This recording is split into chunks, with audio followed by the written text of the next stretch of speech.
G'day Pickleball family. First thing to know, as reported by Jimmy Miller on pickleballrumours.com, Adderall, professional pickleball's worst kept secret.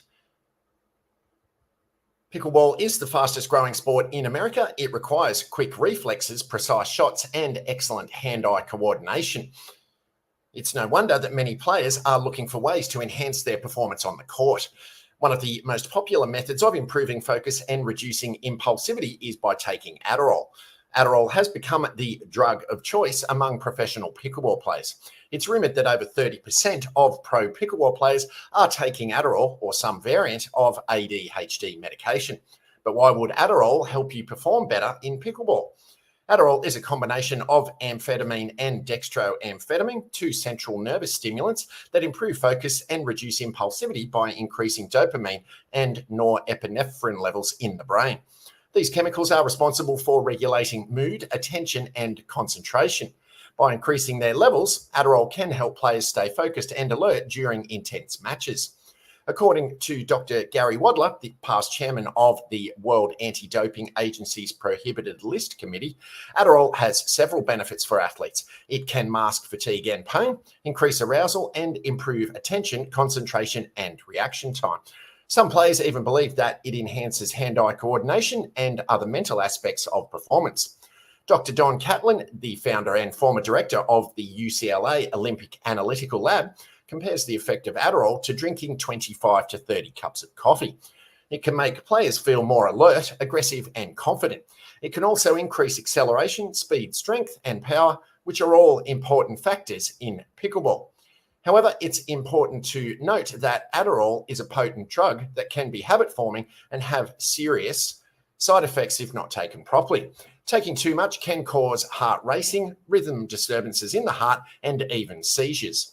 That's why both the World Anti-Doping Agency, WADA, and the US Anti-Doping Agency, USADA, consider Adderall to be a performance enhancer and have banned it from use in several sports, including the NFL, NBA, NCAA, and MLB. But why is it still allowed in pro pickleball? It all comes down to money. Regulating performance-enhancing drugs, PEDs, is much too costly for a sport still in its infancy. Maybe the rumoured 40% pay cuts can be put to use. The World Anti-Doping Agency currently charges a $20,000 application fee for them to even consider regulating a sport. If they approve your application, you are required to pay a $10,000 annual fee and adhere to whatever guidelines they set forth. They find similar sports for pickleball, we would assume tennis, squash, padel, etc., and set the banned substance list and guidelines based on those sports. In a typical PPA event, they have somewhere between 125 to 165 pro players. Each one of those players would need to be tested before or after the event. The cost for an A sample averages $267. If the B sample is required or requested to be tested, that cost averages an additional $465.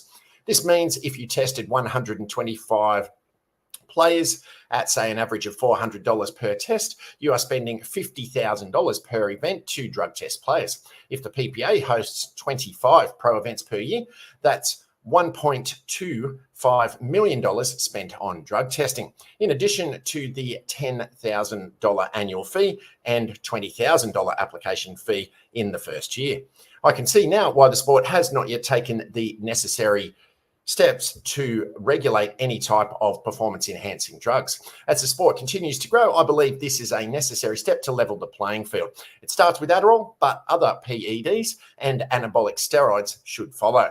And if you've made it this far into the update, please be sure to dink that like button and rate and subscribe on the platform you're watching or listening to it on so that it can be shared with and found by other fellow pickleballers. Second thing to know, as also shared on Pickleball Rumours by pro pickleball player Tyler Loong, PPA to ban smartwatches during pro matches. In an effort to maintain fairness and prevent cheating, PPA will be implementing a new rule banning the use of smartwatches during competition. The decision comes after concerns were raised about the potential for athletes to gain an unfair advantage by using smartwatches to access and receive external information during their performances. The ban on smartwatches during competition is a strategic move by the PPA to uphold the integrity and fairness of their events.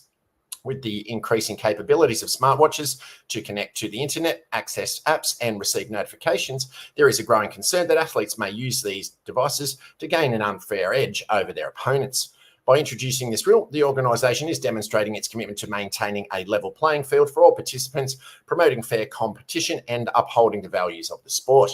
While there may be some controversy surrounding the ban, PPA believes that it is a necessary step to protect the integrity and honesty of their sport. By eliminating the potential for athletes to receive real-time updates or assistance from external sources, the organisation hopes to ensure that all competitors are relying solely on their skills, training, and strategic decision-making to achieve success. By implementing this ban, the sports organisation aims to uphold the highest standards of sportsmanship and preserve the essence of pure competition. Third thing to know, as also shared on pickleballrumours.com by Jimmy Miller, serve rule changing for PPA Masters. The serve in pickleball has long been a point of contention. The sport's founders have always maintained that it is a volley sport and the serve was never meant to be weaponised. On the Pro Tour, many players have found ways around this rule and have continued to evolve and flirt with the service rules. Sources have told pickleballrumours.com that the PPA is experimenting with a rule change regarding the serve for the upcoming PPA Masters. A legal serve will be constituted as, for the serve, the release of the ball must be both downward and below the top of the hip. A fault will be called for any violation. To release a serve downward means that the plays most likely players will have to drop the ball palms down to let it go. In addition, the ball must be released below the top of the hip. This is essentially one step closer to pro pickleball instituting the use of a drop serve. We have been told that this will be done as a beta test just for the PPA Masters, which will be held January 9th through 14th in Rancho Mirage, California. Paddles up.